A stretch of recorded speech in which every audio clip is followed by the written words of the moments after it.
So we've not seen each other in, as you said, 17 years? 17 years, yeah. I think you came here with a student film called Tom, or T-O-M, yes, sorry. That's all right. What have you been up to since? What have I been up to since? I've made a lot of commercials, a few films, and I moved to America for 11 years. Now I'm back. And I've seen a lot of opera and been to a lot of film festivals and drank a lot of whiskey. Sounds all right. Yeah. And if you think back to what your plans were at the time, you were just coming out of Newport. Right, yeah. Did you have a sense of what you were going to do? I was pretty sure that I wasn't ever going to work in animation because it seemed like such an impossible sort of task. It was quite surprising to get signed as an animation director like straight away out of college. You know, the dream of an animation student is to like work at Disney or something. So my career has been very different from what I thought an animation career could be. I also didn't expect it to ever be working at Disney. So you prefer being in a smaller outfit, having a bit more autonomy? That's what I've learned. I think as an Aquarius, I don't like being like trapped anywhere. Yeah. Commercials is a really fun way to work because it's like a 6-week, normally, if you're lucky, sort of schedule, and you can do a bunch of different stuff, and it keeps it kind of exciting. I've worked on a few TV series and stuff where the outlook is sort of years of your life working on the same thing, and I can't cope with that. But saying that, when I work on my short films, they do take 8 years. It was a jump. You've gone from 3 minutes, 6 minutes to suddenly having 20 minutes to play with. Yeah. Did it feel like it needed that? Obviously, because there's lots of space, yeah, silences and pauses in the film. You felt like you needed to space out. I think that maybe like an 8-minute animated short is the perfect length for a short film. The reason I started doing a longer form thing with dialogue and all that sort of stuff is because I was trying to get a job at Pixar. And they were like, you haven't got any sort of, it's all commercials and these 3 and 6 minute films.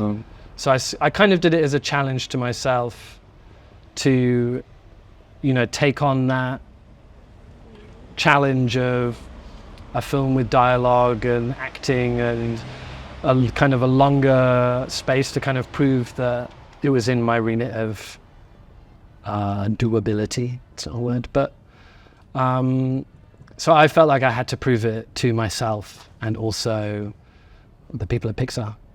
The feedback I got from Christopher at Sea was there are too many cocks in it from Pixar's. Maybe I've also shot myself in the foot.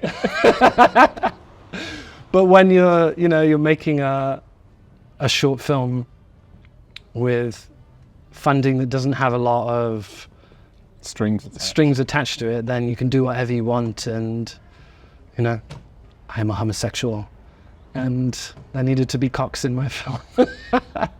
And a cargo ship. So where did the ship come in? Well, I'd been thinking about making a love story or something. And then I heard about this artistic residency on a cargo ship called 23 Days at Sea. And basically you got on a ship on the west coast of America, crossed the Pacific for 23 days, and then waiting for you in Japan, kind of like a gallery, waiting for your artwork that you'd done on the ship to go up in the gallery. Right. Wow, that's just a recipe for going up.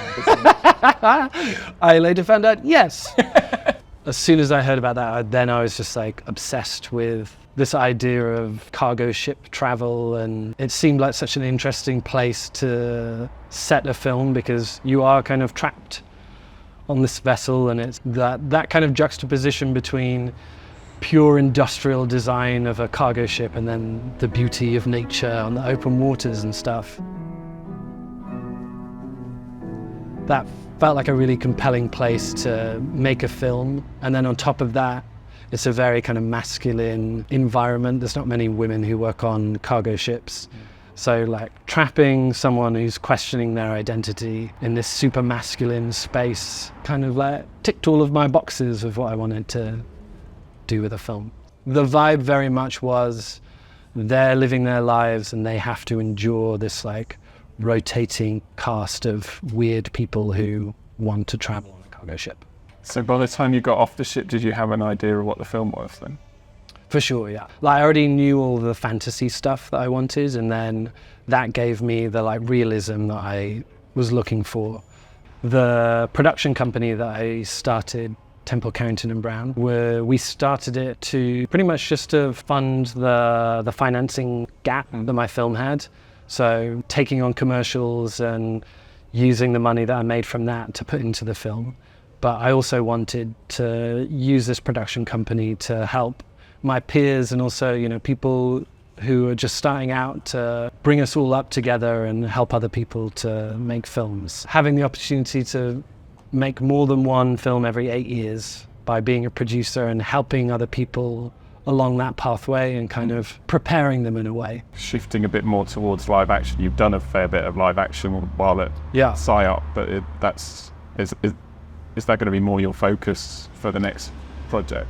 I'm edging my bets and doing both still because obviously I have more experience as an animation director. I guess what I learned with Christopher at Sea is that the kind of stories I want to tell aren't necessarily stories that the animation crowd expect from an animation or want from an animation, who knows which one it is, but I do want to kind of like push the boundaries more of the stories that I'm telling, and there's a certain expectation with the animation, you know, particularly around like being suitable for children and all this kind of stuff. It makes it harder to expand outside of that. So working in live action is an exciting prospect for me, and also I just love being on set and that kind of magic of the moment of capturing that thing on camera is exciting compared to the very slow process of drawing it Putting lots of many times over.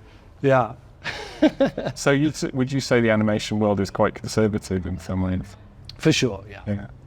And I don't think that's a problem. Getting a wider audience in animation, especially like making queer content, is like something uncomfortable for people, I think, about queer content and animation. It's like curdles the milk slightly for some people. And I just can't be bothered to deal with that in a way. And also I want to like expand what I'm doing, don't you? So just working on different things, see what happens, But I am developing an animated feature film, so that goes contrary to everything I just said. Well, best of luck with it. Yeah, I'm sure it'll be fun.